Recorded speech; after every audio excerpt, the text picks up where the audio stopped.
উত্তরের জেলা পঞ্চগড়ে শীতের আমেজ। দিনের তুলনায় রাতের তাপমাত্রা নেমে আসছে অর্ধেকের নিচে। আবহাওয়ায় এমন বিরূপ প্রভাবে জেলায় বাড়ছে শীতজনিত রোগীর সংখ্যা। এই মুহূর্তে পঞ্চগড়ে আধুনিক সদর হাসপাতালে আছেন সহকর্মী সোহাগ হায়দার। সরাসরি যাচ্ছি তার কাছে।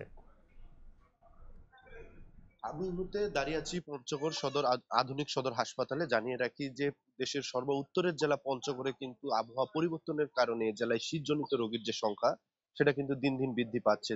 আমরা দেখেছি যে দিনের তাপমাত্রা থেকে যে রাতের তাপমাত্রা রয়েছে সেটা কিন্তু অর্ধেকে নেমে আসছে, যার ফলে কিন্তু এখানে শীতে আক্রান্তের সংখ্যা, বিশেষ করে শিশু এবং বয়স্ক যারা রয়েছে তারা কিন্তু সব থেকে বেশি আক্রান্ত হচ্ছে। এর ফলে কিন্তু আমরা খবর নিয়ে জেনেছি যে পঞ্চগড় আধুনিক সদর হাসপাতাল সহ পঞ্চগড়ের যে ৫ উপজেলা স্বাস্থ্য কমপ্লেক্স রয়েছে সেগুলোতে কিন্তু শীতজনিত রোগে শিশু এবং বয়স্ক যারা রয়েছে তাদের কিন্তু ভর্তি করাচ্ছে। অনেকেই কিন্তু বহির্বিভাগে প্রাথমিক চিকিৎসা নিয়ে কিন্তু তারা তাদের বাড়িতে ফিরে যাচ্ছেন। তবে আমরা দেখেছি যে যারা বেশি আক্রান্ত হচ্ছে তারা কিন্তু এই হাসপাতালে ভর্তি হচ্ছে। জানিয়ে রাখি যে সর্দি কাশির পাশাপাশি কিন্তু যারা শ্বাসজনিত রোগী এবং যারা অ্যালার্জি জনিত রোগী তারা কিন্তু সব থেকে বেশি আক্রান্ত হয়ে এই হাসপাতালে ভর্তি হচ্ছে। আমরা চিকিৎসকের সাথে কথা বলেছি।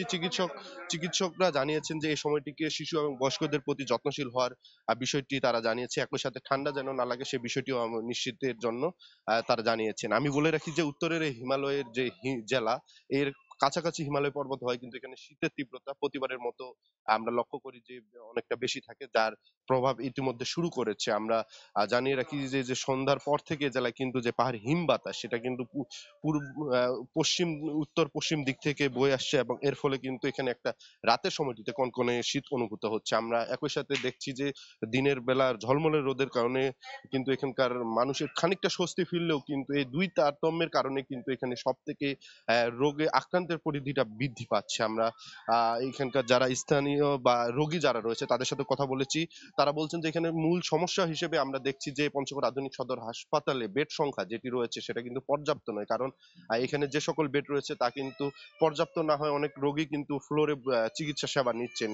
ঠিক এর পাশে কিন্তু নতুন একটি ভবন তৈরি করা হয়েছে যেটা ১৫০ শয্যা। সেই ভবনটি এখনো চালু না হওয়ায় কিন্তু এই গাদাগাদি করে আমরা লক্ষ্য করেছি যে এখানে কিন্তু প্রাথমিক চিকিৎসা যারা রোগীরা ভর্তি হচ্ছেন তারা কিন্তু চিকিৎসা সেবা নিচ্ছেন। তবে এই মুহূর্তে আমরা লক্ষ্য করছি যে রাতের সময়টিতে ঠান্ডা থাকায় কিন্তু অনেকেই রোগী আছে যারা তাদের সমস্যা বেশি হওয়ায় কিন্তু তারা কিন্তু ভর্তি অবস্থায় থাকলেও কিন্তু অনেকেই তাদের আত্মীয়-স্বজন যারা রয়েছে হাসপাতালের আশপাশে তাদের বাড়িতে গিয়ে কিন্তু অনেকেই অবস্থান করছেন।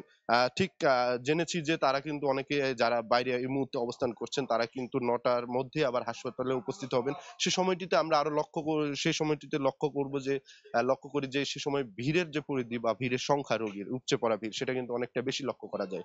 আমি জানিয়ে রাখি যে পঞ্চগড় আধুনিক সদর হাসপাতালের এই বেড সংখ্যার কারণে কিন্তু দীর্ঘদিন ধরে এখানকার রোগী যারা রয়েছে তারা চরম বিপাকে পড়ছে। তো শীতজনিত খবর নিয়ে ছিল আমার কাছে পঞ্চগড় থেকে সর্বশেষ খবর। যুক্ত ছিলাম পঞ্চগড় থেকে।